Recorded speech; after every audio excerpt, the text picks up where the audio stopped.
ಈ ವಯಸ್ಸಾದಂಥ ಕಾಲದಲ್ಲಿ ತಂದೆ ತಾಯಿಗಳನ್ನು ಸೇವೆ ಮಾಡ್ತಕ್ಕಂಥದ್ದು ಶನಿದೇವರಿಗೆ ತುಂಬಾ ಪ್ರಿಯ, ಹಾಗೆ ತುಂಬಾ ಇಷ್ಟ. ಹಾಗೆ ಇನ್ನೊಂದು ಅವರ ಆರೈಕೆ ಮಾಡ್ತಕ್ಕಂಥದ್ದು ಅವ್ರಿಗೆ ತುಂಬ ಇಷ್ಟ. ಕೊನೆಗಾಲದಲ್ಲಿ ಅವರನ್ನು ನಾವು ಎಷ್ಟು ಚೆನ್ನಾಗಿ ನೋಡ್ಕೊಳ್ತೀವೋ ನಮ್ಮ ಕರ್ಮಗಳು ಏನೇ ಇದ್ರೂ ಕೂಡ ಆ ಒಂದು ಸೇವೆಯಲ್ಲಿ ನಾವು ಕಳ್ಕೊಳ್ತಾ ಬರ್ಬೋದು. ಹಾಗೆ ಇನ್ನೊಂದು ನಮಗೆ ಅದೃಷ್ಟಗಳನ್ನ ತಂದು ಕೊಡ್ತಕ್ಕಂಥ ದೈವ ಈ ಶನಿದೇವ ಅಂತ ಹೇಳ್ಬೋದು. ಈ ಪ್ರೇತ ಅನ್ನೋದು ಯಾರನ್ನು ಕೂಡ ಅಷ್ಟು ಸುಲಭವಾಗಿ ಬಿಡಲ್ಲ. ಪ್ರೇತ ಬಾಧೆ ಆಗಿರ್ತಕ್ಕಂಥವ್ರಿಗೆ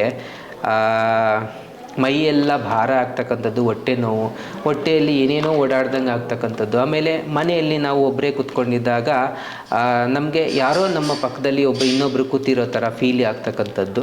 ಆಮೇಲೆ ಅದು ಕೂಡ ಅಷ್ಟೇ, ಸಾಲಗಳು ಜಾಸ್ತಿ ಆಗ್ತಾ ಬರುತ್ತೆ ಮನೆಯಲ್ಲಿ. ಆಮೇಲೆ ಇನ್ನೊಂದು ತಂತ್ರಗಳಿಂದನೂ ಕೂಡ ಈ ಪ್ರೇತಗಳನ್ನು ಉಪಯೋಗಿಸೇನೆ ಕೆಲವೊಂದು ತಂತ್ರಗಳನ್ನು ಮಾಡ್ತಾ ಬರ್ತಾರೆ. ಈಗ ತಂತ್ರ ಅಂತಂದರೆ ನಾವು ಹೇಳಲಿಕ್ಕೆ ಸಾಧ್ಯನೇ ಇಲ್ಲ. ಯಾಕೆ ಅಂತಂದರೆ ನಾವು ಈ ವಿಡಿಯೋದಲ್ಲೆಲ್ಲ ಹೇಳಲಿಕ್ಕೆ ಹೋಗಬಾರ್ದು. ಯಾಕೆಂದರೆ ಜನಗಳಿಗೆ ಒಂದು ತಪ್ಪು ಸಂದೇಶಗಳನ್ನ ನಾವು ಕೊಡಬಾರ್ದು. ಯಾಕೆ ಅಂತಂದರೆ ನಾವು ಕೂಡ ಅಷ್ಟೇ ಮೂಢನಂಬಿಕೆನ ವಿರೋಧಿಸ್ತೀವಿ. ನಮಗೆ ಎಷ್ಟು ತಿಳಿದಿದೆ ಅಷ್ಟನ್ನು ನಾವು ಜನಗಳಿಗೆ ಸಹಾಯ ಮಾಡಲಿಕ್ಕೆ ನಾವು ಇಷ್ಟಪಡ್ತೀವಿ.